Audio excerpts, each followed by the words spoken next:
So what are we dealing with here? And how does Judaism, how does the Torah give us the strength or the wisdom to deal appropriately, positively, in a godly way? Let's start with the Baal Shem Tov. The Baal Shem Tov made a very strong point, put a lot of emphasis on appreciating divine providence. He gave the example of a leaf that fell off a tree and is blown from one side of the street to another by the wind.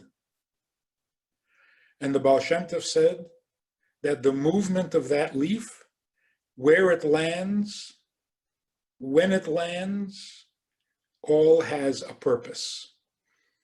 Nothing moves unless there is a purpose that moves it. And here's what the Baal Shem Tov was adding to what we already knew. We know that God runs the world. This is nothing new. We know that the seasons come and go according to God's plan. God causes the rain, God causes the sunshine. We all know that. But we sometimes might make the mistake of thinking that God makes all the big decisions. God creates the autumn. God creates the nature of the trees, that they go into hibernation during the winter. The leaves fall off. And it's also a windy time. So God creates the leaf, makes it fall off the tree, makes the wind blow. And then, when the wind is blowing, the leaf is going to move.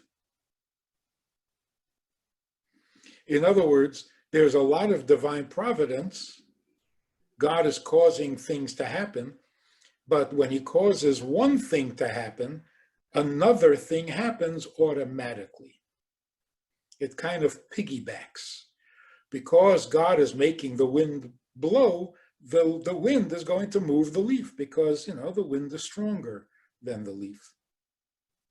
So the Baal Shem Tov tells us in no uncertain terms, that is not kosher. Nothing happens as a result of a divine providence.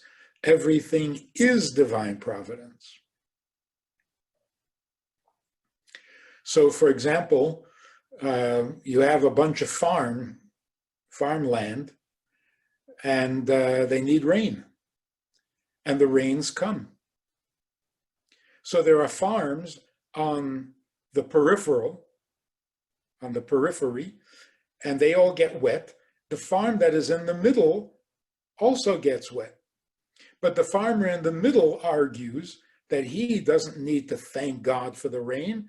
It was raining in the neighborhood. So naturally, he got wet too.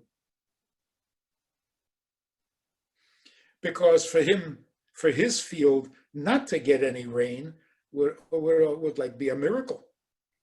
It's raining all around him. Why wouldn't his field also get some rain? The Baal Shem Tov would say, if it rains on your field on a rainy day, it's because God intended for your field to receive the rain. Otherwise, it would not.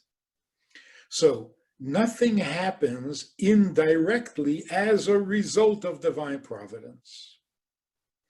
Now, this is a very important principle.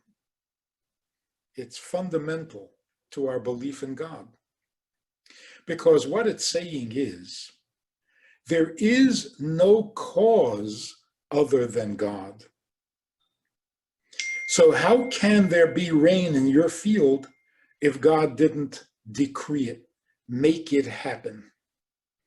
So you hear expressions, people say, why does God allow these things to happen?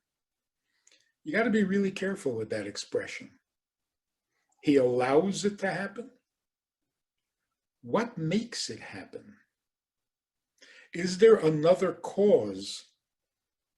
Is there another shaker and mover that makes things happen, and God has to decide whether he's going to intervene or not?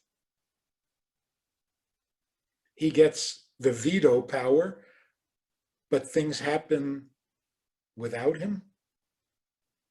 That is really not kosher.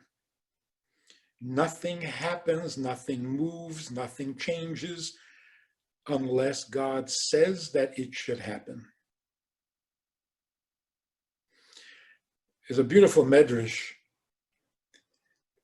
that says that when the Jews made the golden calf, God was very angry, and Moshe had to defend them. So Moshe said to God, is it so terrible that Jews are showing some appreciation for the milk that cows give? Isn't it a good thing? And God said,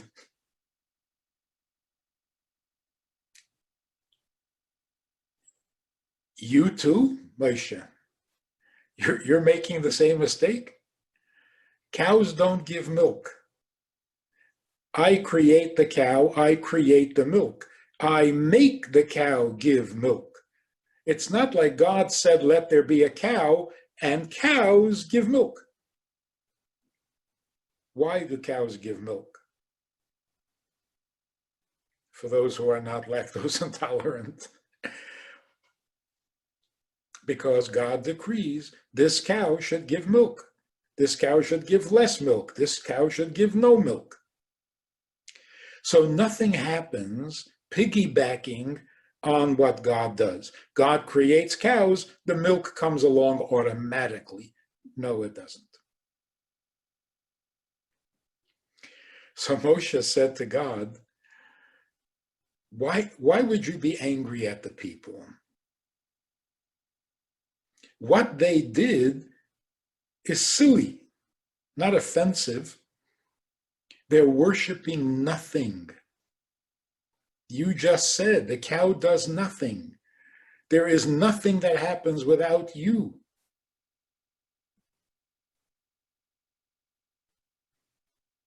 So their idolatry is not really offensive, it's just foolish.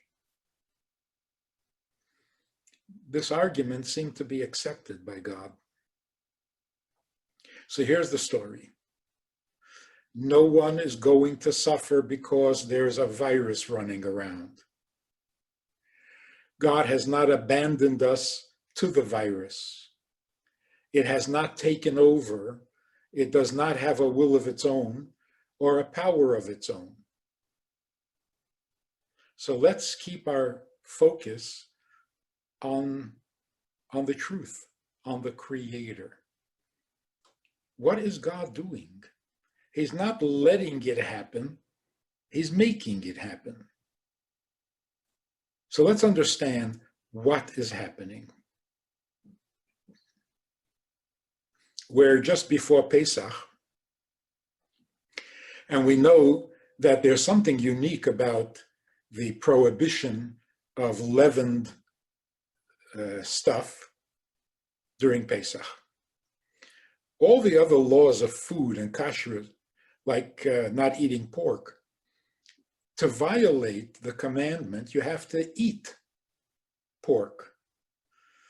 If you swallow a microscopic amount of pork, that's not called eating. It doesn't count. But chametz on Pesach, even a microscopic amount is not kosher. Now, two things. First of all, people can say, is that not being a little obsessive? How can you call it eating? It's not eating. How can something that small be of any significance at all? Well, now we know. That which is microscopic is very powerful. Then there's another question. How can we not become obsessive or paranoid when something is prohibited in such small amount? It's barely visible. And yet we have to clean our homes, we have to clean our kitchens and our menus of every trace of chametz, even the tiniest. Would that make you crazy? So the Mishnah teaches us something really valuable. We don't entertain suspicions that are not helpful. How do we know when to be suspicious, when not to be suspicious, what to worry about, what not to worry about? Because we can drive ourselves crazy. And by the way, there are people who do get a little crazy when it comes to Pesach, a little obsessive, because how can you be sure? You're fighting an invisible evil. So the Mishnah tells us right at the beginning of the laws of Pesach, if you've checked your room to make sure that it is clean and free of chametz, you do not suspect that while you turned your back, an animal dragged some chametz into the room, and therefore you should go back and check it again. You don't suspect. Why don't you suspect? Not because it's too much work to go back and check again. We're not afraid of work. It's because after checking it a second time, are you any better off? Now you turn your back, you got the same question. Nothing has changed. So search a third time. Have you accomplished anything? Has anything changed? You've searched the room 3 times. Now you're going to leave the room. Well, isn't it possible that an animal dragged some chametz into the room after the 3rd time? So checking again will accomplish nothing. If it accomplishes nothing, then the suspicion is invalid. A valid suspicion can be resolved. As the second Mishnah tells us, if you check a room, there's no chametz in that room, but you see an animal with a piece of bread in its mouth running through the house. Well, now you got to go back and check the room to make sure that that piece of bread did not end up in the room. So after you check it the second time, you know for a fact that that piece of bread went someplace else. So you have accomplished something. In that case, the suspicion was a valid one, because that piece of bread went somewhere. Check it out. This is an important lesson in life. What do we worry about? What suspicions do we harbor and pursue? The ones that are helpful, the ones that bring us to a resolution. If you act on it, you will know for sure that you're in good shape. But if acting on it isn't going to help and isn't going to bring any change, then there's no suspicion to begin with. It's paranoid. It's unhealthy. So what does that tell us for our times today? We are in a time where we're dealing with an invisible issue, problem, and we could easily become paranoid. And to some degree, we are becoming paranoid. So the Torah tells us, do what you need to do. Take a candle, search the room. If there's no chametz there, you've done what you need to do. There is no further obligation. There's no further suspicion.